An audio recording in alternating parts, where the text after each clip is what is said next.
ഇൻസ്റ്റാഗ്രാമിനെതിരെ ഗുരുതരമായ കണ്ടെത്തലുമായി അന്താരാഷ്ട്ര മാധ്യമമായ BBC. ഇന്ത്യയിൽ കുട്ടികളോടുള്ള ലൈംഗികാതിക്രമ വീഡിയോകളുടെ പണം വാങ്ങിയുള്ള പ്രചാരണം നടക്കുന്നുണ്ടെന്നും BBC.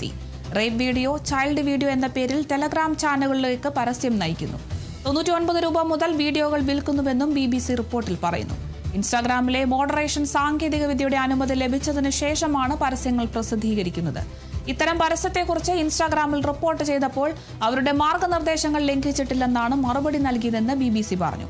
ഇൻസ്റ്റാഗ്രാമിന്റെ മാതൃകമ്പനിയായ മെറ്റയോട് അഭിപ്രായം ചോദിച്ചപ്പോൾ നിരവധി പരസ്യങ്ങൾ ഇതിനകം തന്നെ നിർജ്ജീവമാക്കിയിട്ടുണ്ടെന്നും അവ പോസ്റ്റ് ചെയ്യുന്ന അക്കൗണ്ടുകൾ താൽക്കാലികമായി നിർത്തിവെച്ചിട്ടുണ്ടെന്നും മറ്റുള്ളടക്കങ്ങളുടെ URLകൾ ബ്ലോക്ക് ചെയ്യുകയും ചെയ്തതായി മെറ്റ അറിയിച്ചതായി BBC പറഞ്ഞു. 2026 കുട്ടികളെ ലൈംഗികമായി ദുരുപയോഗം ചെയ്യുന്ന കാര്യങ്ങളുമായി ബന്ധപ്പെട്ട 2,74,000-ത്തിലധികം ഗ്രൂപ്പുകളും ചാനലുകളും നീക്കം ചെയ്തതായി ടെലഗ്രാം അറിയിച്ചതായും BBC പറഞ്ഞു. ഇന്ത്യയിൽ ഒരു വ്യാജ ഇൻസ്റ്റാഗ്രാം അക്കൗണ്ട് നിർമ്മിച്ചാണ് BBC കാര്യങ്ങൾ കണ്ടെത്തിയത്.